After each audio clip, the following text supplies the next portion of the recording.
할렐루야. 우리 옆 사람과 인사하실까요? 더우니까 우리 힘차게. 예수 안에서 사랑합니다.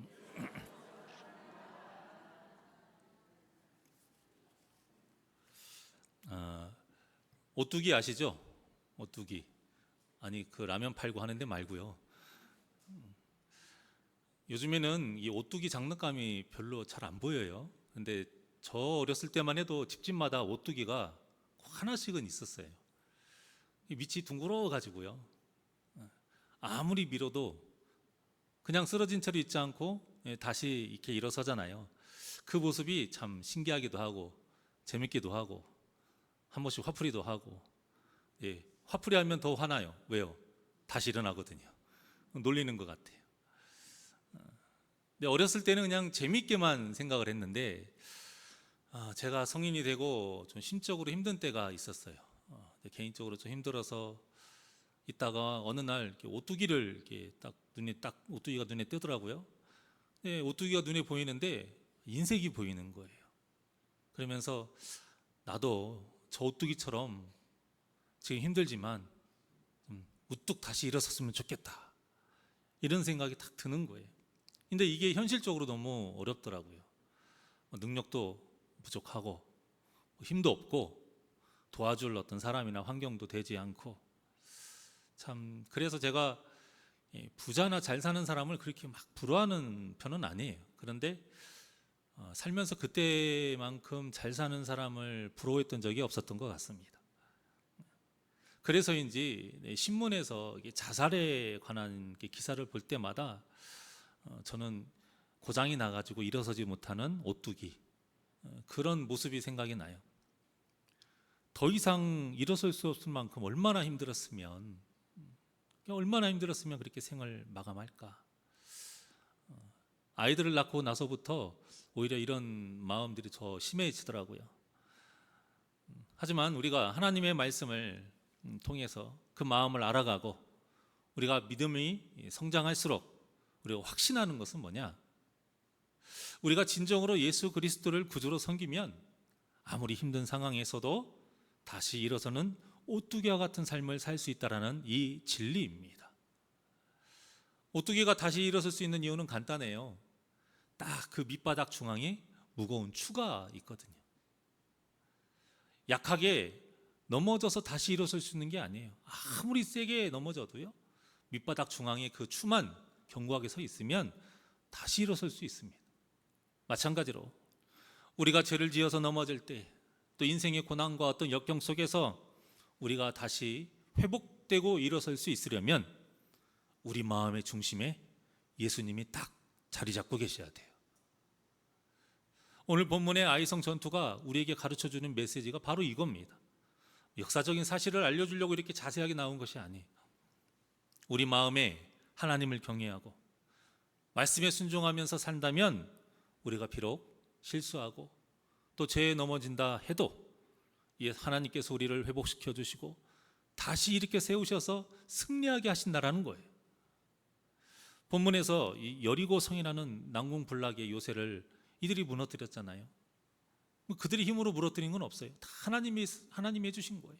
그런데 이 여리고 성에 비하면 10분의 1도 안 되는 이 작은 아이성을 함락시키지를 못하고 패배했어요. 그 이유는 이스라엘 백성들의 교만과 아간의 범죄 때문이었습니다.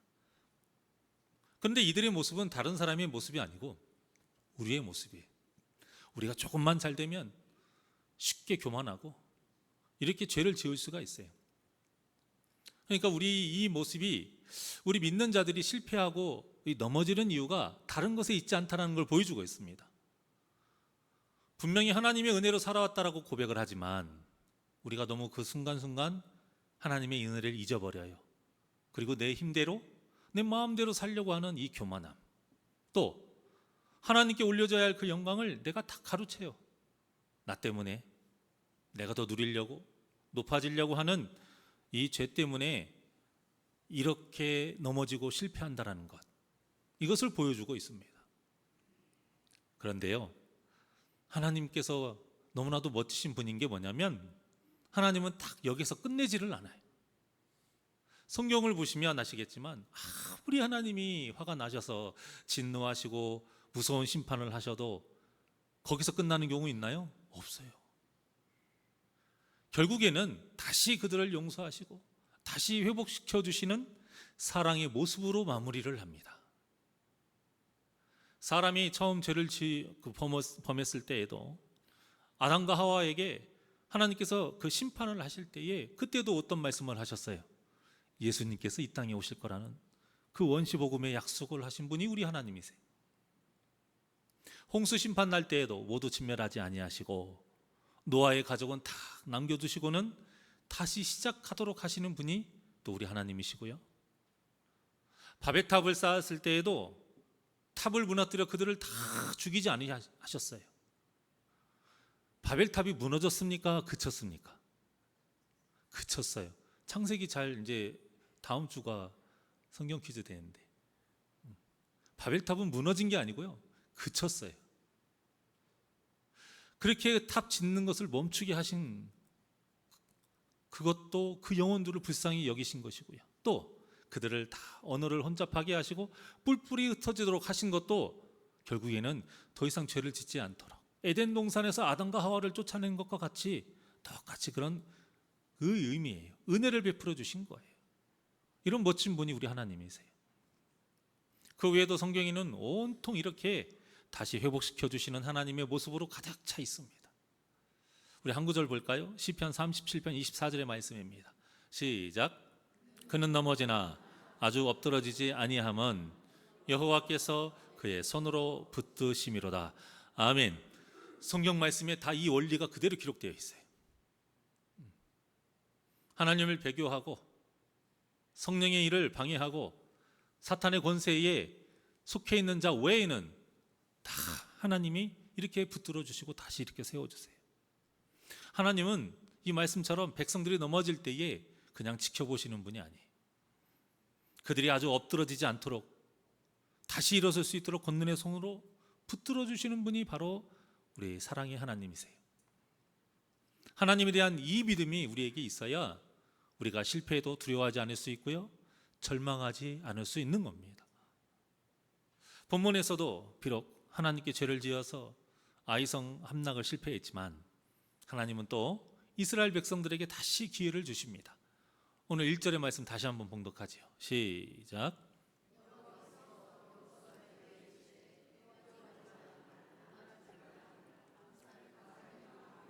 일어나 아이로 올라가라.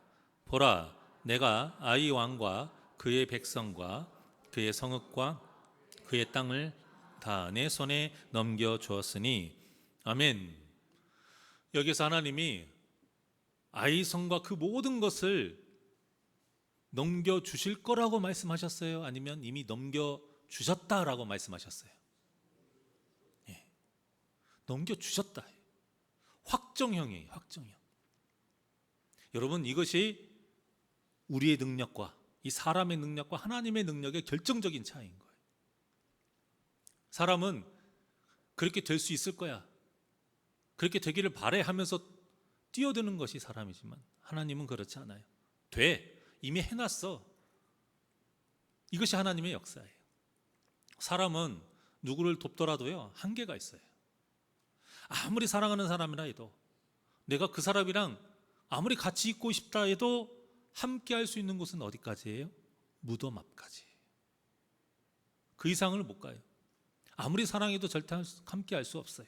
하지만 하나님의 능력은 그 정도가 아니에요.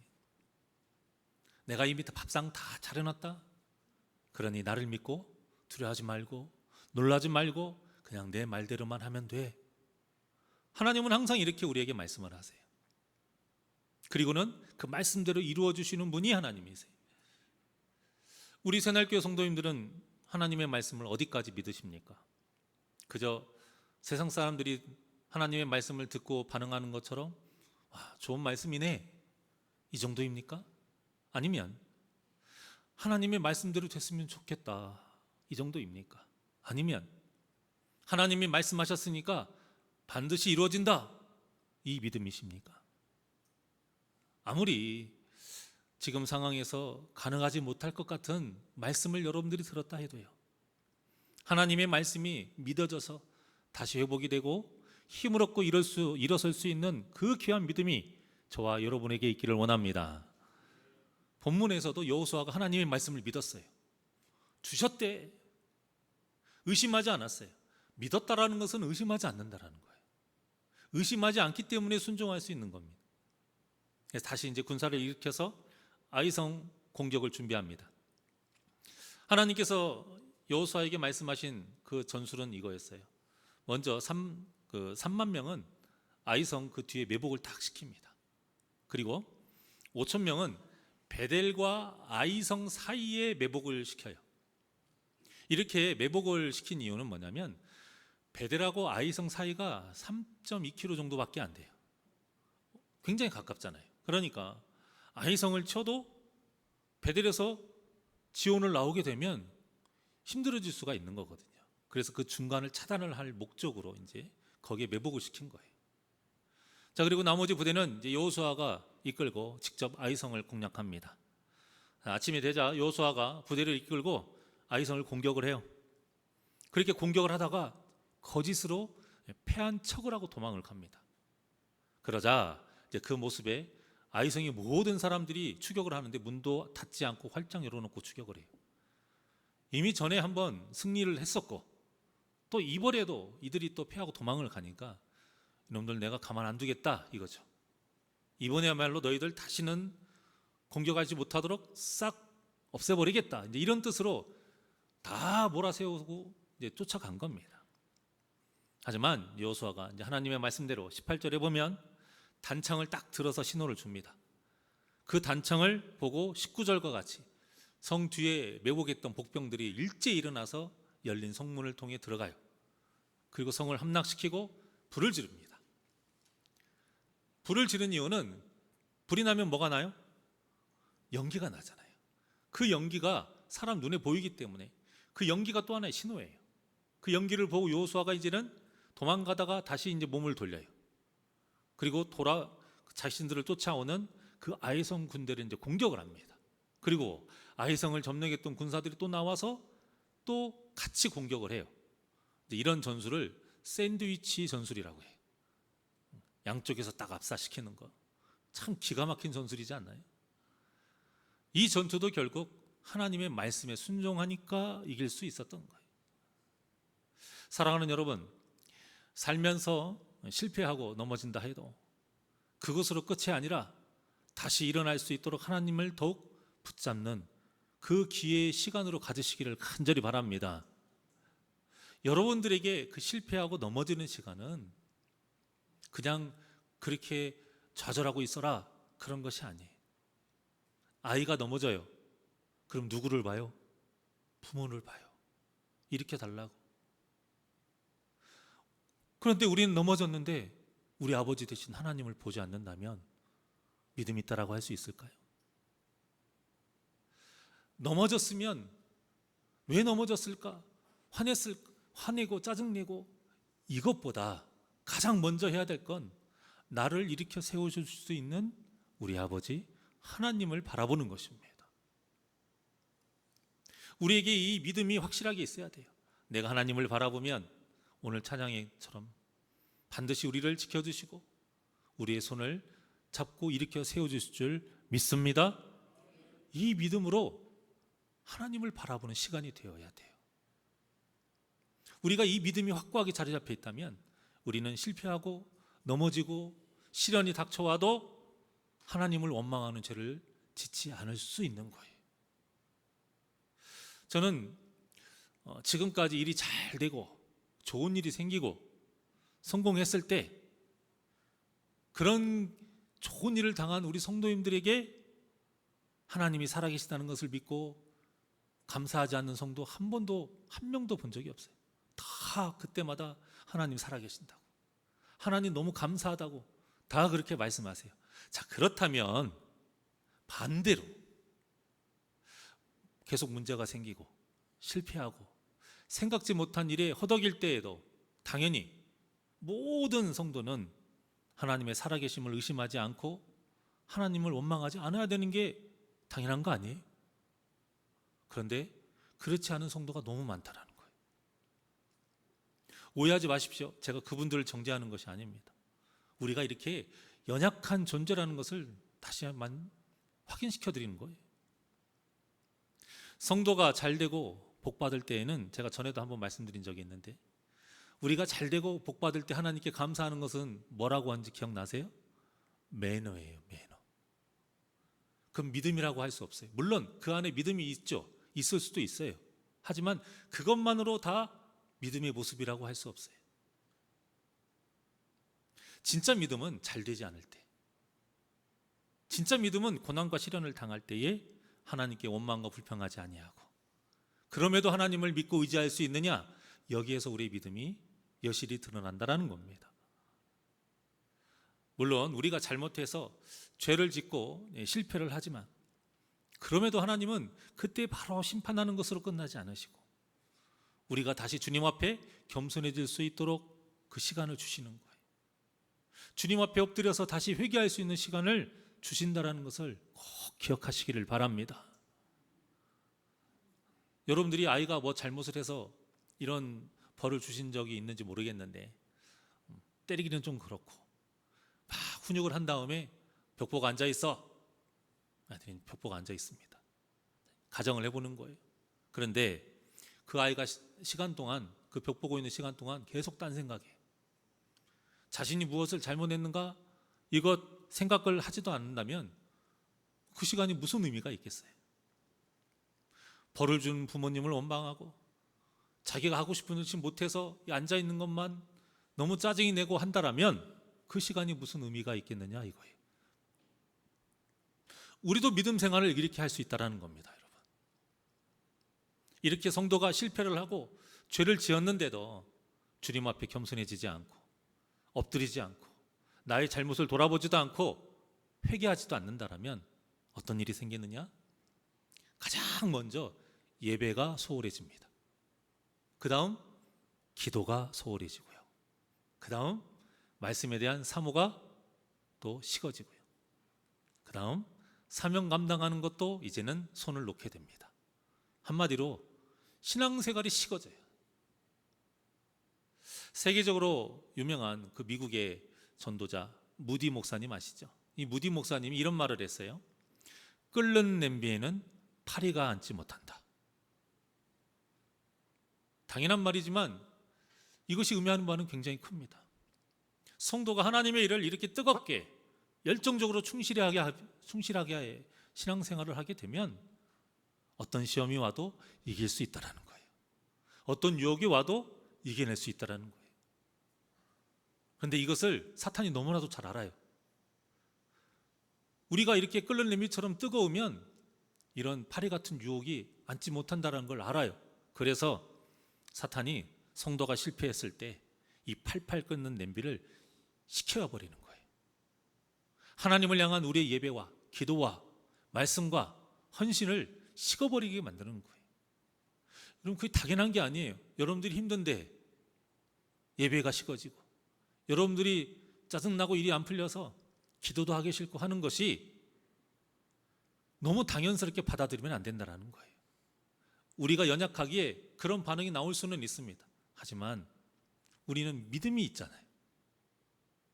믿음으로 우리가 그것을 이겨내야 우리가 식어지지 않을 수 있다는 겁니다.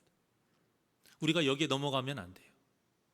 아무리 실패해도, 그래서 낙심하고 힘이 빠져도 그런 만큼 더 하나님을 붙들어야지 사탄에게 넘어가서 얼음처럼 차가워지면 안 된다는 겁니다. 이렇게 되면 우리는 다시 오뚜기처럼 일어설 수 없어요. 잠언 24장 16절의 말씀을 한번 보겠습니다. 시작. 대저 의인은 7번 넘어질지라도 다시 일어나려니와 악인은 재앙으로 말미암아 엎드러지느니라. 아멘. 의인이라는 게 무슨 뜻이에요? 착한 사람을 말하는 게 아니고, 성경의 모든 단어는 관계적인 용어라고 말씀을 드렸어요. 하나님과 우리 사이가 의롭다라는 뜻이에요. 하나님과 우리 사이가 좋다라는 뜻이에요. 좋다라는 건 뭐예요? 하나님이 우리의 모습을 보고 기뻐하신다라는 거예요. 우리의 모습이 어떤 모습을 보고 기뻐하실까요? 말씀대로 순종하는 거룩한 모습이죠. 그런데 이렇게 하나님의 말씀대로 살다가 보면 넘어질 때가 있다라는 거예요, 여러분. 말씀대로 산다고 해서 안 넘어지는 게 아니에요. 넘어지는데 그것도 몇 번 넘어져요? 7번. 7번은 완전수입니다. 누가 봐도 일어서지 못할 만큼 큰 고난을 당할 수 있다라는 거예요. 대표적인 사람이 욥 아닙니까? 저는 몸서리쳐요. 제가 힘들고 어렵고 하나님 앞에 너무 힘들어요 라고 그렇게 투정 부린 적도 있지만 욥의 상황을 보면은 세 발이 피해요. 욥의 상황만 봐도 그렇게 거기에 10분의 1만 안 해준 것만 해도 얼마나 감사한지 모를 정도로 7번 넘어질 때가 있다라니까요, 의인도. 하지만 하나님께서 우리를 그대로 내버려 두지 않으신다 이 말입니다. 다시 이렇게 세우신다라는 거예요. 왜 이런 일이 벌어지느냐? 예수님 때문인 거예요. 예수로 인해서 하나님과 우리의 관계가 하나님의 자녀, 우리의 아버지 되시는 이런 의로운 관계가 됐기 때문에 뗄래야 뗄 수가 없는 거예요. 그래서 성도는 돈에서 힘과 용기를 얻는 것이 아니고요, 사람에게서 또 사람의 말로 힘과 용기를 얻는 것이 아니고요, 오직 예수 안에서, 오직 예수 안에서 하나님의 말씀과 또 이 말씀을 생각나게 하시고 그 말씀대로 살아갈 수 있도록 도우시는 성령님의 능력으로 용기를 얻어가는 것입니다. 그래서 사도 바울이 이렇게 말했어요. 빌립보서 2장 5절입니다. 시작. 너희 안에 이 마음을 품어라. 곧 그리스도 예수의 마음이니. 아멘. 이게 우리 마음에 예수님을 주로 삼고 살아라 이거예요. 그러면 우리도 아무리 넘어져도 다시 일어설 수 있는 오뚜기처럼 살 수 있다는 거예요. 그래서 오늘 말씀의 제목을 오뚜기 신앙이라고 정해봤습니다. 우리가 이렇게 살려면 너희 안에 이 마음을 품어라. 곧 그리스도 예수의 마음이니. 예수님이 딱 중심이 되어 있어야 돼요. 세상에서도 실패는 성공의 어머니다 이렇게 말하고 있습니다. 근데 이 말은 실패를 해봐야 성공할 수 있다 이런 뜻보다는요, 실패를 통해서 성공할 수 있는 방법을 배울 수 있다라는 뜻이에요. 우리 다 실패해봤잖아요. 다 성공하나요? 그건 아니잖아요. 실패한다고 해서 꼭 성공하는 건 아닙니다. 실패했을 때 성공할 수 있는 방법을 배워야 돼요. 자, 그러니까 실패한 것 자체가 진짜 실패가 아니고요, 실패를 했는데도 아무것도 하지 않은 것이 진짜 실패인 거예요. 마찬가지로 우리가 너무 연약해서 죄에 넘어질 때 있어요. 죄를 지을 때 있고요. 그런데 실패하고 문제가 생겼을 때보다, 그리고 죄를 지었을 때보다 더 큰 문제는 뭐냐면 그 죄를 짓고도 회개하지 않는 겁니다. 죄를 짓고도 회개하지 않는 것이 우리에게 가장 큰 문제예요. 그래서 제가 말씀드렸잖아요. 구원받지 못하는 것은 죄를 지어서 구원받지 못하는 게 아니고 회개하지 않기 때문에 구원받지 못하는 것이다. 또 실패하고 문제가 생겼을 때에도 더 큰 문제는 하나님을 붙잡지 않고 세상을 붙잡고 세상의 방법을 찾기 때문이에요. 화면에 나오는데요, 이 알렉산더 휘트인한 사람이 이렇게 말했습니다. 다 같이 시작. 가장 나쁜 실패는 다시 시작해 보려 하지 않는 것이다. 참 맞는 말이에요. 성도의 가장 나쁜 실패도 회개해서 다시 회복하려고 하지 않는 것. 하나님을 바라보지 않고 하나님 앞에 겸손하게 엎드려서 기도하지 않고 다시 거룩하게 살려고 이런 마음조차 갖지 않는 것. 이것이 성도에게 가장 나쁜 실패예요. 성도님들 중에 정말 힘들고 어려운 문제 가운데서 지치고 힘들어하시는 분들 참 많이 있어요. 때로는 영적인 문제로, 때로는 자녀 때문에, 때로는 금전적인 거나 여러 가지 생각지도 못한 많은 문제 때문에 힘들어하시는 분들 정말 많이 봐왔습니다. 제가 그분들을 대하고 또 신방을 하고 또 이야기를 나눌 때마다 제가 꼭 빠뜨리지 않고 권면 안 하는 말씀, 그 말이 있어요. 그래도 예배의 자리, 기도의 자리는 꼭 지키셔야 됩니다. 저는 이 말만큼은 꼭 빠뜨리지 않고 얘기합니다. 그리고 또 이어서 또 말해요. 하나님을 붙잡고 해결해야지 지치고 힘들다고 아무것도 하기 싫다고 예배 빠지고 기도 절대 포기하면 안 됩니다. 제가 이제 이런 말을 할 때면 때로는 저에게 대놓고 목사님 서운해요. 왜나 하는 말이 그 말밖에 없어요? 이런 말 들은 적도 있어요. 그런데 이렇게 우리가 예수 안에 있지 않으면요, 오뚜기처럼 바로 설 수 없다는 것을 저는 알고 있기 때문에, 물론 제가 이 말만 하겠습니까마는 이 말만큼은 꼭 빠뜨리지 않고 꼭 권면의 말로 말씀을 드립니다. 위로할 수 있어요. 저도 그분의 말 1시간, 2시간, 3시간 넘게 들어본 적도 있고, 또 똑같은 얘기 10번, 20번 이상 들어본 적도 있고, 그렇게 했지만 그럼에도 불구하고 그분들에게 꼭 빠뜨리지 않고 하는 말은 이겁니다. 그래도 하나님을 붙잡아야 됩니다. 절대 예배와 기도는 놓지 마십시오. 사랑하는 여러분, 우리는 정말 깊이 생각해 봐야 합니다.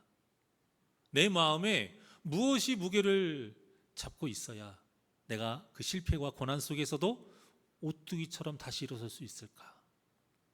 세상 사람들은 돈을 마음의 무게중심으로 삼습니다.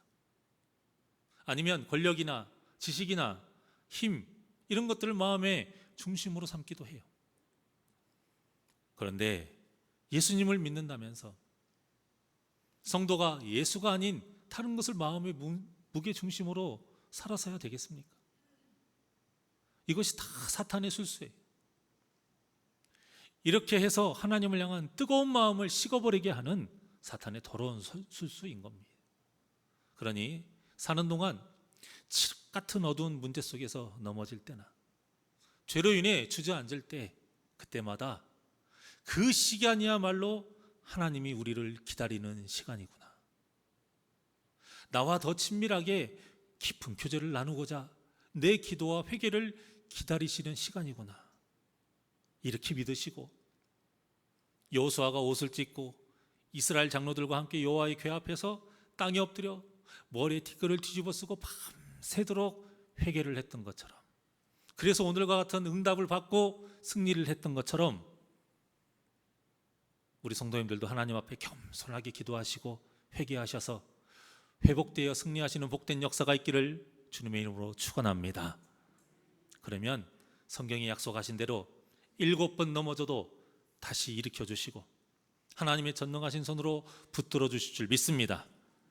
이 회복의 역사가 우리 성도님들 모두에게 일어나서 믿음이 더욱 성장하고 합력하여 선을 이뤄 우리 새날교회를 하나님이 기뻐하시는 진정한 영혼 구원의 장소로 세워나가시기를 주님의 이름으로 간절히 축원합니다. 주님 손잡고 일어서세요. 우리 하나님께 찬양 드리겠습니다.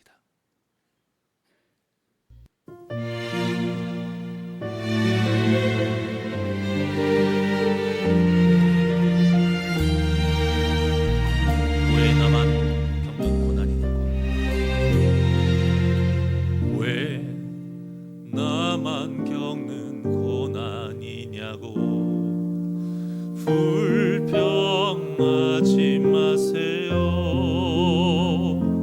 고난의 뒤편에 있는 주님이 주실 축복 미리 보면서 감사하세요.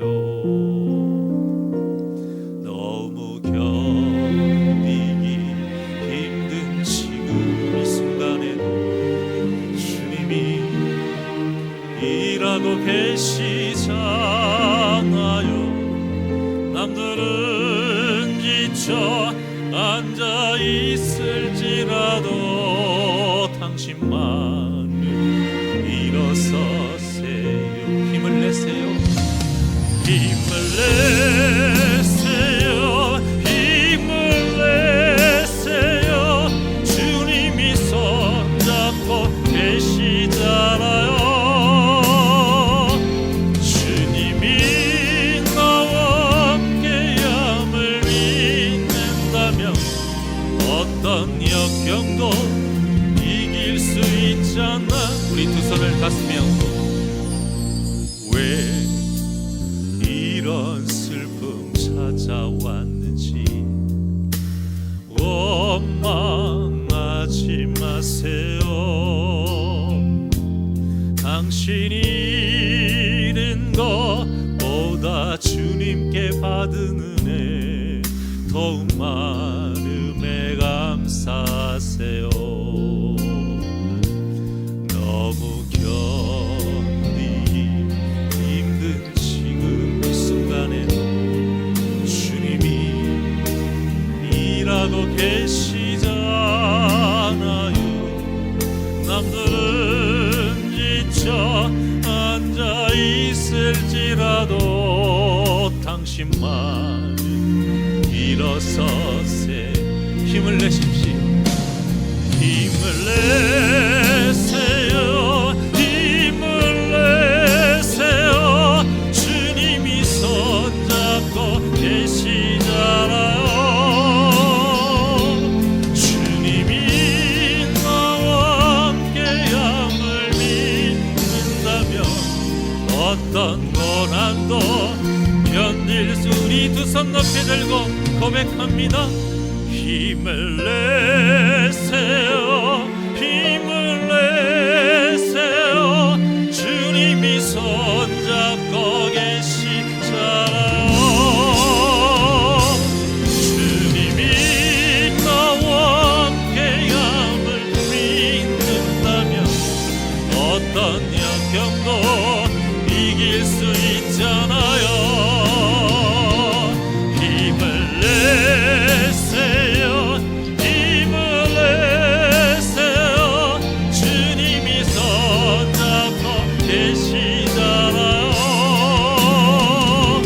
주님이 나와 함께함을 믿는다면 어떤 고난도 견딜 수 있잖아요. 주님이 나와 함께함을 믿는다면 어떤 고난도 견딜 수 있잖아요.